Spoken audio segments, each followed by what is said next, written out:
Councilman Wells, welcome to Washington Business Report. What makes you want to run for mayor? Well, I really appreciate the way you phrased that, is that I do want to run for mayor, and I'm running for mayor really for what you can do as a mayor, not so much to be mayor. That's not as interesting to me. But what's interesting to me is that as mayor, I'll be able to create a 21st century transit system, which really creates DC's own public transit system so we connect our neighborhoods. We've got an amazingly successful metro system, which is really a commuter system. But now we've got to connect our neighborhoods together. It's hard to get from the east side of the city to the west side of the city. So I'm really bullish on building out the 37 miles of a streetcar system and then connecting it with the circulator buses, and then some neighborhoods getting connected with shuttle buses. But so that we have a city that's interconnected in a way that you can live and work anywhere in the city, be within 5-minute walk to transit, and you can go to work, go home, work, play, raise a family. Why not just work with the current mayor and try and make that happen from your position on the city council? Well, that's a great question. The truth is that the current mayor seems to have disqualified himself with how he became the mayor. That there's some things that I think he's done well, some things that I think he's mismanaged terribly, like the fire department, homeless issue. But the fact that he, right off the bat, was funded by the largest contractor for the city just feeds into this culture of pay to play in Washington. The one thing that will kill off the growth of our great city is a culture of corruption. And this was kind of the poster child of a lot what goes on in DC, that there's an expectation that you have to give money to political candidates as corporations, especially contractors, in order to keep your contract in the city. And in this case, Jeffrey Thompson, the largest contractor in the city, has given to every elected official that's running for mayor except for me. And this is what he does. And he's not the only one. I think he's the one that got caught by getting very sloppy and over eager. But this idea that you can bundle donations, where if you have a number of limited liability corporations you control, or a number of restaurants, or a number of businesses, you can give over and over again the maximum amount, and you expect something in return. And that is not a good climate for business. Business needs to know that it's a level playing field, that it's honest, and everybody has a fair shot at business in DC. So this current mayor, without question, disqualified himself when he participated in this, this pay-to-play scheme. Also, from the very beginning, this, where he helped fund Suleiman Brown stay in the mayor's race to harass Adrian Fenty. And there's no question Suleiman Brown got a job he was unqualified for in return for doing that. So this just kind of unraveled, and that's why I am running for mayor, is that I do have a strong vision for the city. And while I think the city's going in the right direction, it's primarily the private investment that's getting us there. On the public side, Department of Consumer Regulatory Affairs going backwards, and certainly the Department of Transportation seems to be stuck in place. And then, of course, the fire department, mismanaged. The murder rate going back up, and the homeless problem is, that affects everybody. People say, well, that's social services and such. That impacts the whole city. And it also reflects the values of all of us that live here, whether you're a business or a resident. One thing that has been good for the city, and you can attribute it to a number of different factors, from the federal government still being an important part of the city to the growth of startups and others, is we are seeing some degree of job growth now in places where we hadn't, even in Ward 8. How would you sustain that growth and even make it bigger, especially given that the federal government may be downsizing? Well, I think there's two major things. One is that you have to have a great public transit system. It doesn't matter if you get a job, but you can't get to it. The highest unemployment is in Ward 7 and 8. The #1 private employer in the city is Georgetown University. And if you try to get from Ward 7 or 8 to Georgetown University, it takes 1 or 2 buses, and then you have a snow event, and you're never getting there. If you're late to work 4 or 5 times, you're fired. So having a great transit system is what interconnects our city. The other thing is that I think the second most important thing is that there's new economies that are being built in the city that people would not have imagined. The idea that we're manufacturing again, that we are about to have more breweries per capita of any other jurisdiction in the nation. Always something to be proud of. Absolutely, but the thing is that there's this creative economy that's happening. And when you keep, we have 6 universities. The fact that we're starting to keep the graduates in the district, they start creating. And then the fact that we have not only the growth of the 25 to 35-year-olds who are coming here to create and reinvent our economy, we also have the baby boomers who are retiring here. And they are very good about creating new businesses and startups as well, primarily because they have a retirement or something else to do that from. So the kind of new economies that we're creating, we have to have a government that understands it and a government that participates in it in a way, or at least gets out of the way. For example, we have a new share economy. It's not just bike share, but it's car share. It's Union Kitchen, where there's a capital investment that then others can share in. So if you always wanted to be a baker, you can now, you don't have to find your own kitchen. You can be a member at Union Kitchen. I am on a CSA for cured meats. And so there's 2 guys that do cured meats, and so they're manufacturing in the city because the share economy allows people to share the cost of capital investment in order to create business. And it's extraordinarily exciting. And especially it's happening here in DC. So DC is starting to create new economies. People are staying to participate in them. You look at Living Social. That's really the experience economy. And where they sell coupons or tickets for experiences. In the experience economy, whoever thought that a trapeze school, like what we have, would be a business model? So as we create these new economies, we have to have a government that A, can support it and not get in the way because we didn't anticipate these new economies. But the other thing that we have to do is we have to get a lot smarter. No one should ever have to wait in line in government. The amount of time and productivity we burn out of these new startup businesses by making them wait in line for permits. We don't tell them ahead of time you need a clean hands agreement. We send them all around government. And it burns a lot of initial capital cost because they're doing that instead of working on their business. So if I can right now pull out my iPhone and call a taxi cab on my phone and know exactly when it pulls up out front so there's no waiting, we can do that in lines for any government activity. In the permit office, you should be able to go on your smartphone and determine when you're next in line. The fact of, be it Department of Motor Vehicles, and taking a paper ticket is just so antiquated. And it doesn't have to be just for business. When I saw the lines of single parents or of parents waiting for certification for daycare support, they're hourly wage employees. They spent sometimes a day and a half in line for certification. That is absolutely ridiculous. And they, some were risking their jobs. So for a certification, there's no question that it should be able to be done online.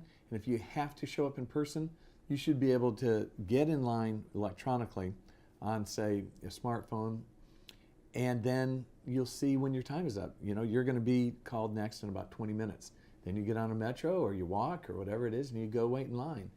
So the way that we do that is we take a lot of these smart data aggregators, folks that are building the phone apps and such, and we embed them in our government, that we give them access to free data and they can make money off of our data. We see that's what Car2Go did. We're trying to do that with NextBus and the other ways to again use smartphone applications. And it used to be that people viewed as, well, only the wealthy could have smartphones. The whole idea that phones have a different role in how we interact with each other is clearly relevant to everyone. You go to any homeless person in DC and almost every single one of them has a phone. Every one. And they're on a prepaid plan or something like that. I was over in a poorer area of the city called Sursum Corda. Young mom came up to me with her child and she said, "Mr. Wells, I need a job." And I knew that Safeway had recently opened a store down at 5th and K. So I said, well, Safeway is hiring, and these are good jobs, and they have a lot of different levels, and so I would like to help you apply for your job over at Safeway. And so as I was talking to her, I noticed she was on her phone with her thumbs, and I thought, how rude. I know young people multitask, but how rude. She'd look up periodically, and I said, listen, ma'am, I will walk you down there right now, and we'll get the application. We'll fill it out together. She said, no, that's okay. I just went online. I've already applied. And so the degree to which we're reinventing how we interact with the world is that it's not just socioeconomic. It somewhat is generational, but we're connected in different ways, and our government just has not kept up at all. So there should be no more lines in government, and that's what will happen with me as mayor. To be a mayor, especially of a city this size, is to be CEO of the city. What would make you a good CEO?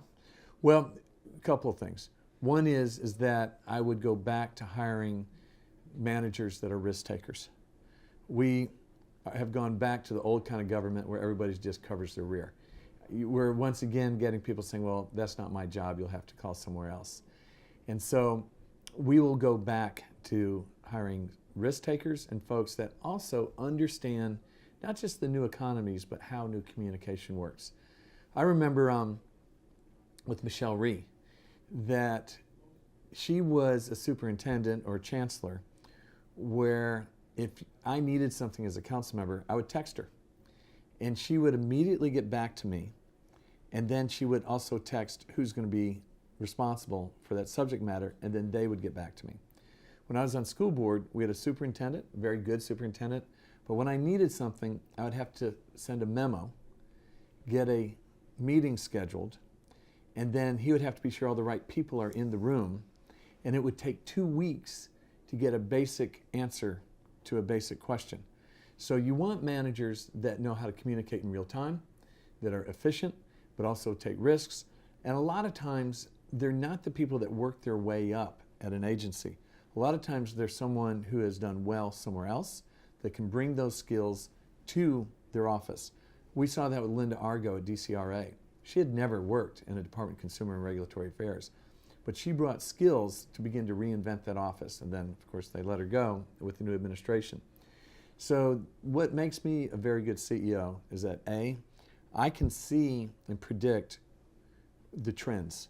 And what we have is we're trending towards DC's, as long as we don't mess this up, we're the indispensable city for the next 10 to 15 years.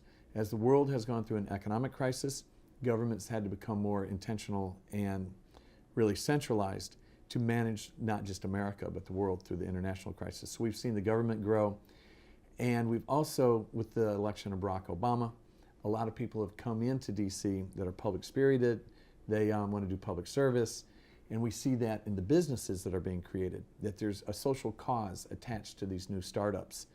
So I see the trends, I understand that. I also understand that the future of cities is adaptability and flexibility.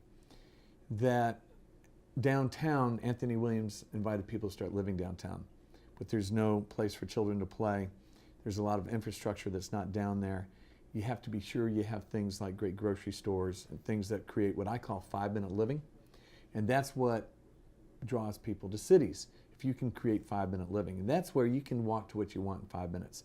A decent elementary school that you can attend as a matter of right, and that it's a quality school. A grocery store for fresh food, great transit, a sit-down restaurant. Doesn't matter where you live in DC, everybody wants the same thing. And so as mayor, I understand A, the trends of our economy that is reinventing itself as we speak. I understand why people want to live here in terms of the lifestyle choices that they're making, and so we have to have a city that flexes for them. And what I mean by that is that we're building a lot of one-bedroom loft apartments and small apartments downtown. But the people that are moving there, they don't want to leave. Historically, the past 2 generations, people moved to their infrastructure according to their station in life. Now, we have people that say, when I have a child, I want to still be able to walk to work and walk to where my child's in school and then walk out for dinner. And so to understand what that means is to be sure that we have a adaptive, flexible downtown and an infrastructure that will adapt to people instead of people having to adapt to infrastructure. I pulled together, I started working on this idea about multifamily flex buildings. What's that? We've had for years an office building to where if you get a new contract, hire new employees, the way they're structured, the buildings themselves, you can go in and create new offices almost over a weekend and expand and reorganize the building. Building codes and needs are different for where you live, but there's no reason they can't be flexible. So I brought together JBG and Hickok Cole, great architectural firm. Of course, JBG, very thoughtful, forward-thinking developer. And so I brought the two groups together and say, what about creating flex buildings to where from day one that you're in an apartment unit, but if you expand your family, that you can aggregate the units so that the apartment next door becomes 2 bedrooms, a bath, and a laundry. Or even the next apartment next door becomes, a large master suite and a library. And then you don't have to move. And then when your lifestyle changes, kids go off to college, that you can shrink back down to that 1 unit and these become 2 units again. And so they've worked on some prototypes, which is very exciting. The first 2 that are being built like this, my understanding there's one in Mexico City and there's one in Vancouver. But we would be the first place in America to create a multi-family flex building. And we've always known that in the best addresses in DC, that it's these condominiums that people have bought 2 or 3 and they aggregate. So I became very aware of this when I was approached. The problem is that 1 unit could get homestead exemption and the other 1 or 2 could not. And it would take a huge financial investment legally to redraw the plats and everything for these buildings. So I passed a law that essentially says if there's 1 kitchen, you get homestead exemption on your whole place. And that is to encourage this flexible, adaptable infrastructure. And so that's how I started thinking about these flex family buildings downtown, because people move downtown, they don't want to leave. But they have to be able to adapt the infrastructure, including the public infrastructure for them. So obviously you have a lot of great dynamic ideas for the city, and you've done a lot of this. You've been not just talking the talk, but walking the walk while you've been in city council. So let's get to some of the criticisms of you. One is from your other colleagues. You were anointed St. Tommy by the press because of your push for getting the dirty money out of politics, your push for more transparency and campaign finance reform. That didn't sit well with a lot of your colleagues. You're not popular with all of them as a result of that. You've been a person of concern to the business community because they see some of your push for campaign finance reform. They see in that an almost anti-business view. And you've been criticized for people saying a livable, walkable city is great, but we have people with real problems, real needs, and that's one of the reasons why some people criticize Adrian Fenty, that bike lanes weren't the most pressing needs of the city. Respond to some of those criticisms. Well, first, the big picture. When I became the city councilman for Ward 6 is the path for the new downtown. Now, you have to get your mind around this. There's about $14 billion of development in Ward 6. $14 billion. In DC, a city council member is a state legislator, a county commissioner, and municipal government all wrapped into one. Every project comes across my desk. And what I saw right off the bat, that I had 2 major challenges. One is I had to really be sure everybody was dealt fairly and be sure there's no corruption in my ward with $14 billion development sitting there. The second was that we have to build out the city smart. The decisions we make will impact the city for the next 50 to 100 years. We're not a city that tears down and rebuilds a lot. Absolutely not. And so, Southwest Waterfront, $2 billion development. It has to stay clean. And you cannot have a pay-to-play system. It will collapse on itself if there's that much money flowing around. So, for me to deal with the developers in a way that they could trust me is that I really kept perks and also closed out my constituent services fund. That's kind of a slush fund where you can spend money on yourself. Close that out. They had to trust that they had an honest broker.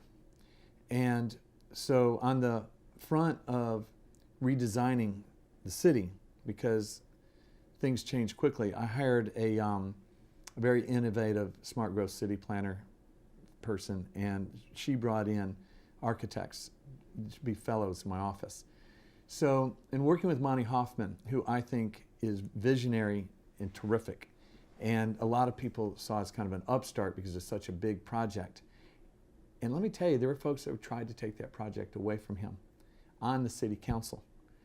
And as soon as I could, for myself, see that this was, you know, a visionary, right guy, right award, trust the process, that part of my job was to keep from there being shenanigans of other developers that would like to have a piece of this that had been paying into the coffers of my colleagues. So I had, my job was to keep it clean. The other thing was to understand what's being built there, and then Monty really came on board and understood that it's the first 30 feet of these buildings that are most important, not the last 30 feet. And that the site corridors are more important than height. You want to be able to see the water. It's not the height as much as the site corridors. And if we're going to learn anything from the European cities that grew up before cars, and if we're wanting to create truly pedestrian human scale design, you understand it's the first 30 feet that creates a sense of place. And we see that certainly on Capitol Hill, and we see that in other areas, that on the pedestrian oriented human scale design, that creates the best places in the whole world. And so this was our shot. And so on the design, P.N. Hoffman and their partners came up with a rock star design that any city planner that has looked at it has said, this is good. And so I have been very opinionated about that and said, you know, I've made comparisons of the original buildings around the baseball stadium, where if I spun you around and put you in front of any building initially, you wouldn't know where you were.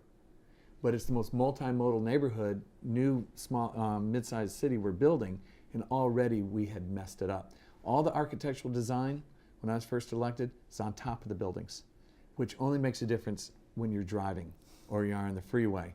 And so they were using a suburban model. And I was highly critical of what they had built, because this is our shot. So on the issue of corruption, there, and I won't name names, but there were moves to, after an award, to knock developers off their award. And why not name names? If you want to clean up the city, why not name names? Well, because there's some developers that are still in these deals. I will say that I had a colleague who became chair, who's no longer on the council, who I believe was trying to knock P.N. Hoffman off the site from being the master developer. And we came, signing the agreement on the city side, we had till midnight. And that had to get done by midnight, or it could, you know, collapse and go back out to bid. And so that, you know, we made the deadline, but I know that there were other developers that had greater friendships through, you know, campaign donations and otherwise, that were trying to move others through here. We just had a case where there was an award for parking management, and I think Xerox won. And the losing bidder had given $20,000 to one of my colleagues in his race for mayor. So unfortunately, the council votes on these contracts. We should not be in this position, because he did his best to upend that contract award on behalf of the losing bidder. And that, if you now believe that you have to give us $20,000 in order to protect your awards when you get a contract, that will be a terrible type government to have, that if you have to have that pay to play. And we've seen it in play. So when I call people out on it, and let me say that the chair of that committee that helped shepherd the contract award through, Mary Che, she called them out on that. She had to put it out there And it knocked anybody else that got money from the losing bidder back. But the guy that got the most money kept saying, no, you should change the award. This isn't right. And that was, that happens subtly, usually behind closed doors, but it happens on the council way too much. And it is, and I call them out on it. So let me ask you, a lot of people say, though, by being in this race, you are attracting a lot of people who want clean government, but you are not in the second place to Mayor Gray in a lot of the polls. Your presence in the race could be a spoiler for someone else unseating Mayor Gray. Are you worried about being out there campaigning you're going to get Vincent Gray reelected, well, given your criticism of him? There's top 4 candidates, and it's in flux. That poll was before Monday. Last Monday, the world changed. Since last Monday, I've picked up 5 endorsements. The police union, the firefighters union, Greater Washington, DC Voice, and National Organization for Women. I'm second only to Vince Gray on the number of endorsements of groups that are coming in to say something in this election. And so I believe that there's been a major shift. You know, she wasn't that far out when Sharon Pratt Kelly was around 4%, and then with all the corruption, she's, catapulted to the front. I do believe that the only other progressive in this race, and a progressive, let me tell you one of the most key fundamental differences of progressive. Progressive, besides having good, honest government and transparent government, it's outcomes-based government. What we see with Vince Gray, with the others that are running, they're very much viewed of what the inputs are. Well, we put more money into say, ethics enforcement, or we put more money here and more money there. They're very much, Vince Gray, when he tells you why he's done well with the homeless, because he gave them this amount of money. A progressive leader, it's about what the outcomes were. It's not the inputs, it's the outcomes. And the business community needs to know what they're funding. And so there's nobody else that's running as a progressive. And I really do think, one of my opponents, their slogan is DC First, a very nativistic kind of approach, saying, which is kind of an anti-growth, DC First, not the new people that are either thinking about moving here or moving here now. And what we have to do is not pit groups against each other. And that's why there's energy in my campaign now. And frankly, the police union gave me a unanimous endorsement, and the president said, I didn't think we were going to get unanimous, but the guys that came over said it's because you're not taking any corporate contributions. So I'm the only one running not taking corporate contributions. If I get out of the race, am I telling the city that, I'm sorry, you can't have a clean government? You have to live with a pay-to-play system? If I get out of the race and then say, I give up to the status quo, I think that really shortchanges those that are fighting hard in order to change this government. That's why I endorsed Brianne Nadeau in Ward 1. That's why, I endorsed David Grasso when he was running. City council member, it doesn't endear your colleagues to you when you endorse someone against them. But I endorsed David Grasso, and that was to bring in good government, and he won. I endorsed Kenyon McDuffie, and he was the only one running on good government in his race. And he won. And so I think I have a duty to the citizens of DC, but especially those that believe we can clean up government, have a progressive government that not only works for everyone, but it tells corporations, this is a good place to do business. You don't have to pay us off to come in. And you got Jack Evans saying, come on down, let's make a deal. That's kind of an old way of doing things, of saying that you have to deal in order to get your business in. I do not meet with any bidder. When a request for proposal goes out, the day it goes out, bidders are used to meeting with council members to say, this is why my project's the best project. Can you help me? The door's shut to them until the award. I cannot give them the impression that I can choose a winner and loser like what happened in Ward 1 with the Metro contract. I cannot do that. So the reason that I believe that I still have a very good shot at winning, or the firefighters would not have endorsed me today. They don't bet on losers. They bet on winners. And so the sands have shifted dramatically. And Vince Gray's support, he was never getting over 27%, but that is now shrinking. And people want a government that they believe and trust. And so I've gotten more donations, more calls to volunteer in the past week than I have in quite a while. So there's excitement, there's energy, and it is very likely and it's very possible that I will be the next mayor of Washington, D.C. Tommy Wells, thanks for joining us on Washington Business Report. You bet.